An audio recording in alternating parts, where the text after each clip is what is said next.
Erin Capoccia.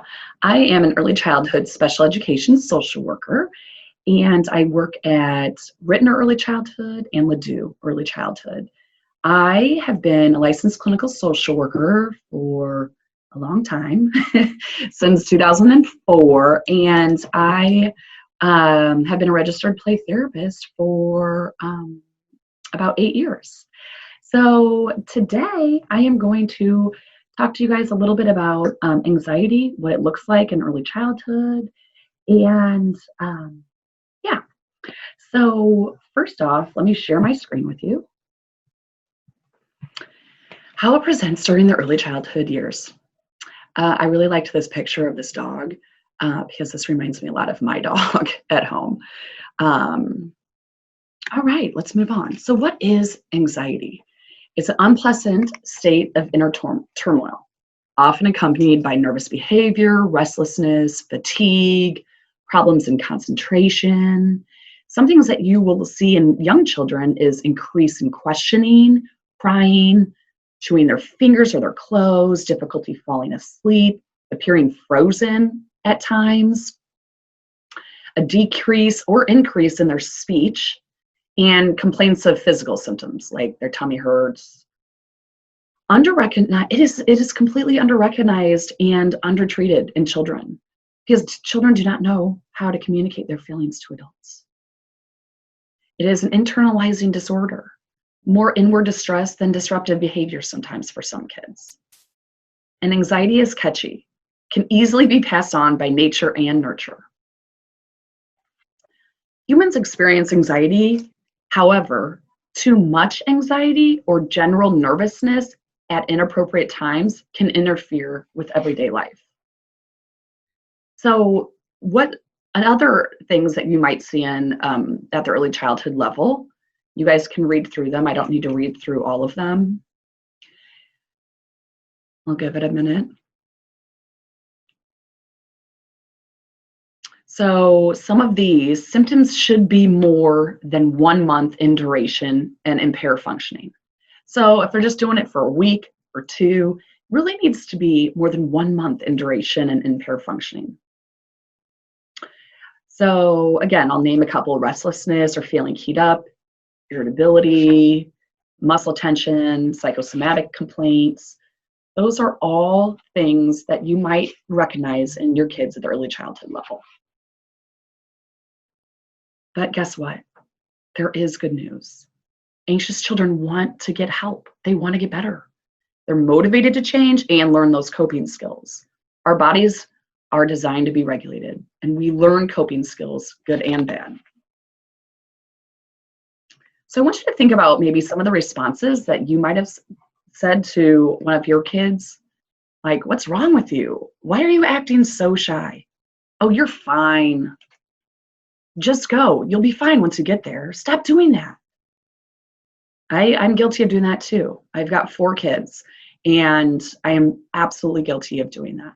But when I put this slide together, it made me realize, like, wow, I do need to step back and think about the words I'm saying in certain situations. So what not to do? It's most important, what not to do is minimize any of their behaviors or ignore changes in their behaviors. Personalize their reactions. And don't hesitate to consult with your social worker. You all have one at every district. Okay, so what I want you to remember is they're doing the best they can to survive. So be protective, be patient, be nurturing, be consistent, and be informed. Be open to outside help and support. We all can work together in this. It takes a village to raise a family. Okay, guys. So I want you just to take a look at the screen. What are some things that make you nervous? I just put some up there that make me nervous. Obviously, right now, COVID, I'm sure, increases our anxiety levels tenfold. But other things, I have a picture of, doing a speech in front of class. Like I'm doing a presentation right now. I'm, a little anxious about it. getting stuck in traffic. When I see snakes, I sort of run the other way. My kids getting shots, that brings them anxiety. Going to the dentist, being in an elevator. Those are all some things that can make you nervous. So how do adults cope with that? And I put up a couple things, positive or negative. People take medicine, people eat, people that or work out, go jogging, some people smoke. So these are all different things, like I said, positive or negative, that we all use to cope. So how do we want our children to cope? Do we want them to drink, smoke, do drugs? Or do we want them to learn some breathing, learn how to do some yoga, read? Just something to think about. Because being in tune to what we do to calm ourselves, kids are going to pick up on that. We're their biggest models. So how do we support someone with anxiety? We understand them. Anxiety can look different in everyone. Therefore, it brings out reactions you may never have seen before. Be patient. Anxiety destroys a child's sense of safety and security. And be nurturing. Regardless of any age, anxiety needs to be followed by nurturing. So like I said, I've had my play therapy credentials for quite a while now. And one of the gurus of play therapy is Gary Landreth. And I've done a lot of studying under him. And we used to provide a 10-week parent training, and it was a really intense course. And we had families come in and we taught them how to do play therapy with their children. It was so awesome, and I hope someday to get back to that. But in that training were a couple of rules of thumbs. And these are just sayings that people live by. And I put a couple in here because they mean a lot. So one that I put in there, it's called encourage effort rather than praising the product. I'm going to attach this to my PowerPoint. And it's just examples. So we've always been used to use I statements. You know, like, I like how you're doing that. I like how you're walking in line. I like how you're picking up your room. I'm going to challenge you a little bit to use the word you. Using the word you puts the responsibility back into the child's hands. It shows them that they don't need to always impress the adult in their lives or other people. They need to impress themselves first. It brings confidence. It increases their self-esteem. So when Gary Landreth talked about this, I'm like, oh my gosh.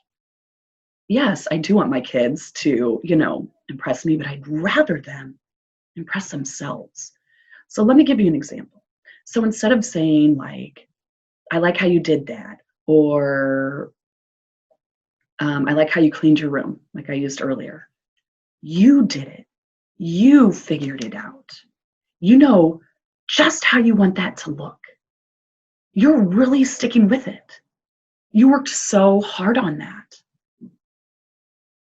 I just think it is valuing and accepting children as they are, recognizing effort and improvement, and showing appreciation for their contributions. So I am definitely going to attach that to this PowerPoint so you guys can just have a cheat sheet for it. And be genuine, be casual, don't oversell it. Your facial expression should reflect what you're saying. You did it. You're working hard to control your body. Okay, I could go on and on about this. I obviously love use statements. Okay, so here is another rule of thumb. And this especially is true with anxiety. When your child is drowning, don't try to teach them how to swim. So if your child is in a pool and they are losing their breath and they can't breathe and they're starting to sink, is that when you're going to yell to them, oh, just kick your feet, move your arms? No, you're going to jump in and help them. That is the same thing with anxiety. When someone is at like crying or so highly anxious, that part of the brain is not going to work. That is not the time to try to instill some new coping skills. That time is for you to help them calm down. And then when they are calm, teach them how to swim. Be mindful of how you're talking to your child when they're struggling. The use of visuals is super helpful when working with kids with anxiety. I hope that makes sense to you guys. And then my last rule of thumb, be a thermostat, not a thermometer. Remember, anxiety can be contagious. If your kids see you getting all worked up and nervous, like, oh my gosh, what's wrong with you? That just makes them more anxious. And I know that's what we want to say right away. So what does a thermostat do? A thermostat, it regulates the room, regulates your house, the temperature in your house. It regulates, controls the temperature. So this rule of thumb reminds us to stay calm by responding and reflecting to what your child is saying or doing versus reacting. So they're having a tantrum and you begin to feel frustrated. That's being a thermometer. Your temperature is going up with them. Thermostats remain in control. In any situation, you can have the power to control the whole room. So I want you to think about this really quick. All right, so when we get emails or mail in our mailbox, if that even happens anymore, I want you to think about how you feel like when you get coupons or when you get junk mail. So obviously you just throw it in recycle bin, right? Or you just delete it out of your email. Well, then what happens when you get like your city card bank, summary? Your anxiety starts going up a little bit because you're like, oh my gosh, I spent that much this month. Or if you get your gas bill or your electric bill, I want you to think about trying to have that junk mail response, that this is not bothering me. Just throw it in the recycle bin, instead of having that other response of, oh my gosh, I spent too much money this week, this month. I have this posted in my house and I really like it. So here are a few ideas of what you guys can get to learn about other things to do with kids. So yoga for kids. Belly breathing. This is a video. They love to do it with beanie babies on their bellies. The Goodnight Caterpillar. This is one of my favorite books. And I go through it and do actions with the kids. It's just a really cute book. Balloon breathing. Place your hands, a lot of my kids do this. Place your hands on top of your head. Breathe in through your nose.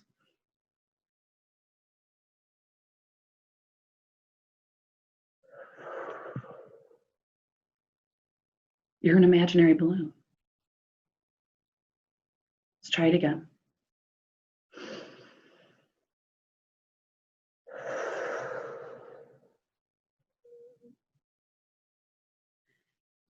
That is really helpful for kids, especially when you don't have things on hand. This is another one of my favorite. The drain.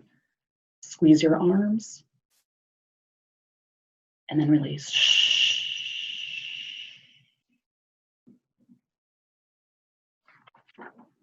Blowing bubbles. I listed a few things here. Social stories. We can always help you with social stories. Children who have characteristics of anxiety, it's really good to use visuals. Puppets, self-talk, reading books. You guys can all, read through this list. Establish a plan. Family involvement, having a safe place. Positive self-talk. Listen to what your child's saying.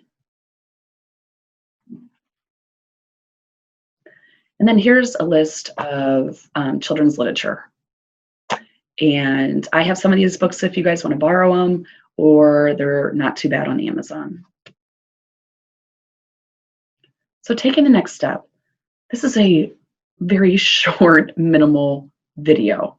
We usually do 3-hour trainings on this. So, if you want more information, give me a call, give your social worker a call, talk to your pediatrician. We have a play therapy referral list. And there's also a BJC preschool clinic.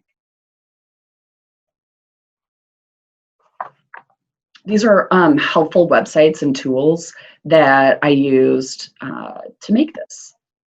So I just appreciate you guys just tuning in, and you guys can refer back to this short video to give you some guidance on what to do and where to go next. All right. Thanks so much. Bye-bye.